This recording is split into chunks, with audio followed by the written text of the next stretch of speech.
Hi Nick, are there any specific ways you can learn to be on your toes and avoid the heel strike when playing tennis? For example, can you use zero drop running shoes on the tennis court?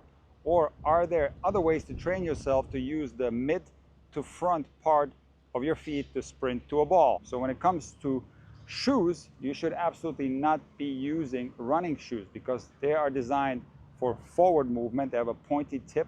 Tennis shoes are designed for forward movement, but also for lateral movement. So tennis shoes have a rounded tip in the front, and you absolutely shouldn't be using running shoes on a tennis court. Now, regarding zero drop running shoes, generally running shoes have a higher heel and then it gets thinner towards the front. And the reason for that is that the vast majority of runners will hit the ground with their heel. So they have a heel strike.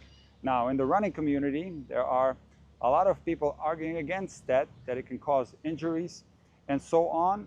And people advise runners to actually strike the ground with their midfoot. And if you wear zero drop running shoes, those are going to give you a more natural feel as if you were running barefoot. And if you walk barefoot, it's okay to strike the ground with your heel, but if you run, you're going to absorb a lot of pressure on your heel, and you're unlikely going to do that. So these type of shoes promote a more natural way to run.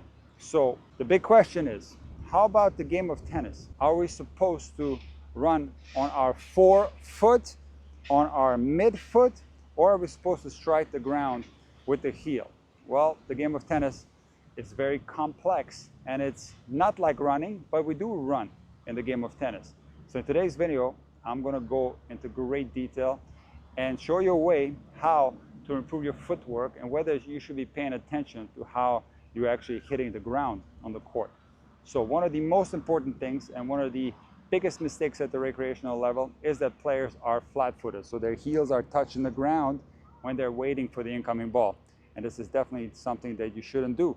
You have to get your heels off the ground, and you want to have a wide base, a solid foundation, so that you can react quickly. Now, there's another reason why you want to be more on the balls of your feet, and that is for the fact that when you're playing tennis, the ball is going to be coming at you, and you want to set yourself up in the perfect position. Now, if you were to set up a ball flat-footed, striking the ground with your midfoot, you're not only going to do this slowly, but it's also going to be less accurate. When you're setting up the ball and you're requiring these small little adjustment steps, you're going to do that on the balls of your feet with your forefoot. This is going to be a faster way to set up, and most importantly, it's going to be a more accurate way to set up the incoming ball. And these movements can be in any direction if they're small. So it could be a forward movement, it can be a lateral movement, or it can be a backwards movement, or a backwards movement to your left.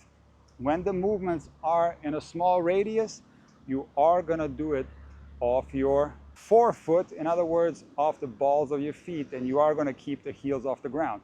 Now, the reason why staying on your toes is somewhat of an inaccurate statement, because there are degrees to how much you get your heel off the ground. You can be like a ballet dancer and go like this. That's absolutely something that you shouldn't try to do in the game of tennis. So the balls of your feet is the front part of your foot. That's what the pressure should be on, and the heel should be slightly raised. It shouldn't be too high, because this, in my experience, is going to make the movements slower. So slightly raised off the ground heel, and this is how you're going to be bouncing around waiting for the ball. This is how you're going to be doing your split step, and this is how you're going to be making those small little adjustment steps, setting up for the incoming ball. Now, when it comes to lateral movement, if you're recovering, whether you're doing it with a crossover step or doing side steps, you're going to do that with the heels off the ground. Now in tennis, we're not just moving around senselessly, we're moving around to be able to hit the ball. That's what tennis is all about, and you absolutely don't want to hit the ball off your forefoot or off the balls of your feet, because if you hit, let's say, a forehand, for example, off the front part of your foot, you're not going to be able to balance yourself, and you're going to hit a horrible shot. So how are you going to load?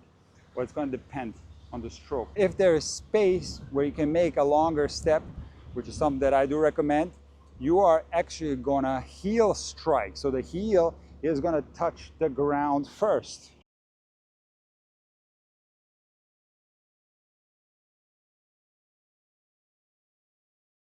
Now remember, this might take some setup steps prior to your heel touching the ground, and we're going to get to running later, so stay tuned. But even if you're doing a few small setup steps and then there's space for you to separate your feet and load, it's the heel that's going to touch the ground first, and then you're going to roll over and finish your stroke. Now make sure that the heel strike is inside of your racket drop so that the entire movement can be dynamic. Now on the forehand, it's going to be very similar to the backhand. If the step is large, naturally you're going to land with your heel.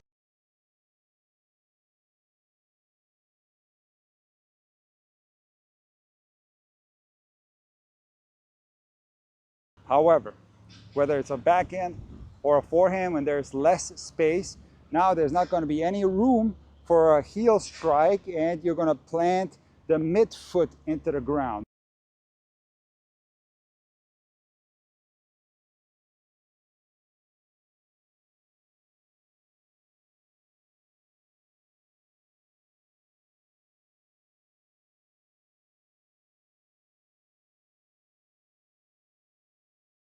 Now, the big difference between the forehand and the backhand from a biomechanical standpoint is that on most of our backhands, whether it be one-handed or two-handed, we're going to be hitting closed stance, and on most of our forehands, we're going to be hitting open stance. We're not going to get into depth why that's the case. You can check out some of my other videos regarding open stance versus closed stance. And remember guys, this is extremely important, because if we don't have a good connection to the ground, we're not going to have stability, and a stroke without stability is completely useless. And even if you have perfect technique, if you are not able to stabilize your body during the shot, your great technique is not going to matter. So it's important that you load your shots, and the best way to do that is with a wide separation of the feet and a firm contact into the ground. So long story short, being on your toes is a myth, because it doesn't apply to tennis in general. It only applies to certain circumstances. Now, most importantly, when it comes to running, we're going to see 3 different ways how we're going to touch the ground with our foot. So we're going to use the forefoot, we're going to use the midfoot, and we're also going to use the heel. And that's what makes tennis so complex. So let's first talk about what is required when we are running down a ball. So first of all, you want to be in an athletic position. So let's say I run a ball down from the corner here, and then somebody hits a drop shot. I'm not going to be standing like this and waiting what's going to happen. I'm not going to be ready. So naturally, when I make my step, it's going to be a heel strike. That's how we walk. So with low intensity, naturally, you're going to do a heel strike if you're just walking towards the incoming ball. But with a lot of intensity, tennis players are always in an athletic position anticipating the next ball. So in this scenario, we hit a forehand from here, and now we're going to be shuffling back to the middle, and we're going to be in an athletic position ready to explode. Let's just say that somebody hits a drop shot. Because we are in an athletic position, the first 1 or 2 steps are going to happen off the forefoot. So the heel is going to be off the ground. We're going to push off, and the second step is most likely going to be a forefoot step as well, where the heel is off the ground. Once we have accelerated and we start sprinting towards the ball, we are going to strike the ground with our midfoot.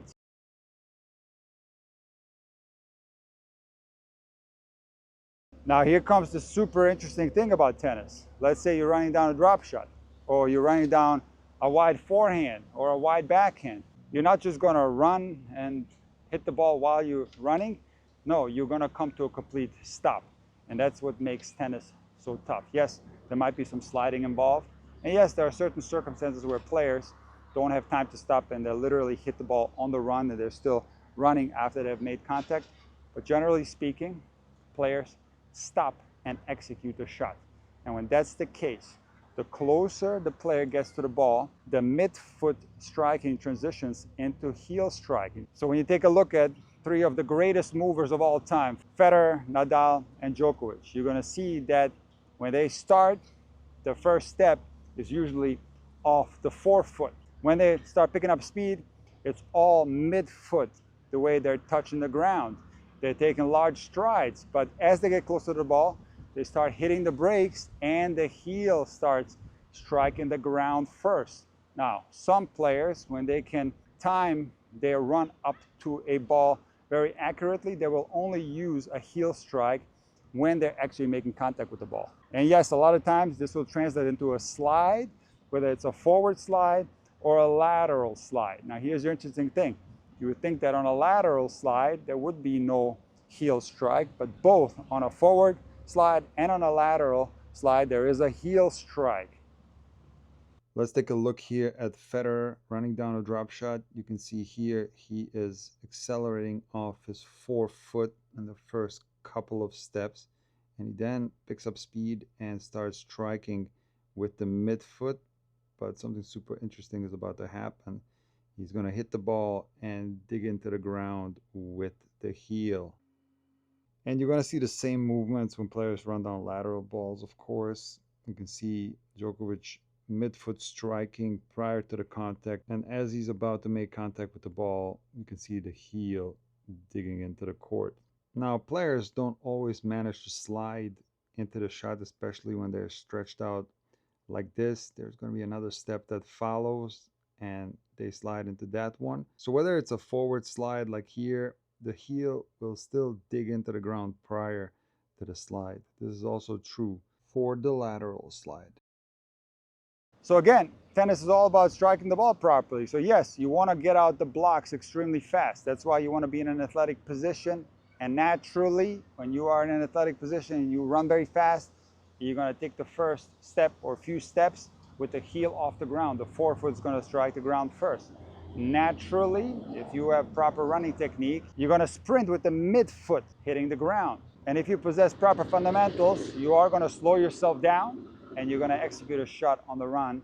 And the way you're going to slow yourself down is by start digging the heel into the ground, and you're going to execute a heel strike. Now here's the super interesting thing. Tennis players are executing these movements intuitively. They're not aware how the feet are moving or whether the heel is digging into the ground or not. So these are for sure natural movements, and it's not just Federer, Nadal, and Djokovic, it's across the board. You will find commonalities in these movements among all high-level players. Now, the interesting thing regarding you is that first and foremost, if you are someone that's often flat-footed, you got to change that right away and start getting those heels off the ground. Now, remember, you got to load and you got to balance yourself when you're executing your stroke. So don't stay on your balls of your feet too long, but make sure that you plant your foot, whether it's a heel to toe transfer or whether it's a midfoot plant. You want to be stable when you hit your shot.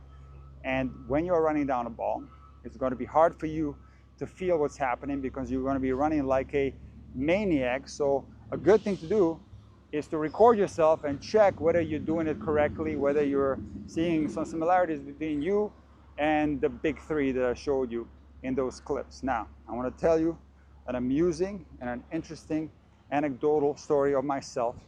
And people going back into my junior days have always noticed that I run on my forefoot. So this is how I jog. Look, it looks weird, right? This is how Nick jogs. And people saw this and they would always say that it looks weird and it looks funny. So because I run in this unorthodox way, I'm actually quite decent at setting up for the ball. So I have pretty good footwork when I'm setting up. I'm very quick and I can move quickly when I'm setting up. But I'm obviously extremely slow when I'm running down a ball. At my best, I was slow, but nothing like what I'm doing now, because now it's an absolute disaster. I'm getting older, so my athleticism is declining, but I'm not only slow, I'm also running the wrong way. And the entire reason for me running in this unorthodox way is possibly that I'm trying to avoid injury with my knee. I'm not quite certain because I injured myself when I was 16 very badly, and ever since then I was running in this unorthodox way. So when I run down a drop shot, I try very hard because I'm a fighter, but it looks absolutely ridiculous.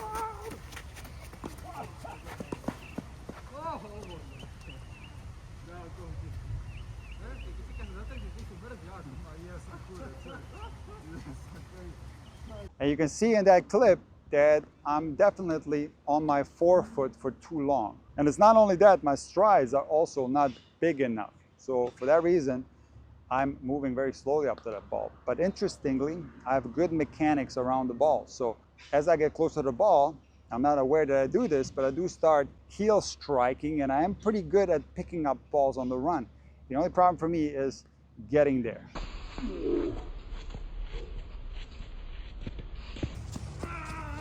So in your case, if you see yourself on camera with some mistakes, whether it's your setup phase, whether it's your loading phase, or whether it's you're running down to a ball, now you have the tools to make the appropriate corrections. In my case, there's something that's tough to change, but I'm going to try really hard not to plant my forefoot so much and start planting my midfoot. So let me do a quick drill. I'm going to go up to the net, turn around, and come back, and let's see if I can do it correctly. Okay, come on, Nick, come on, Nick, come on, Nick. Let's go, midfoot, come, yes!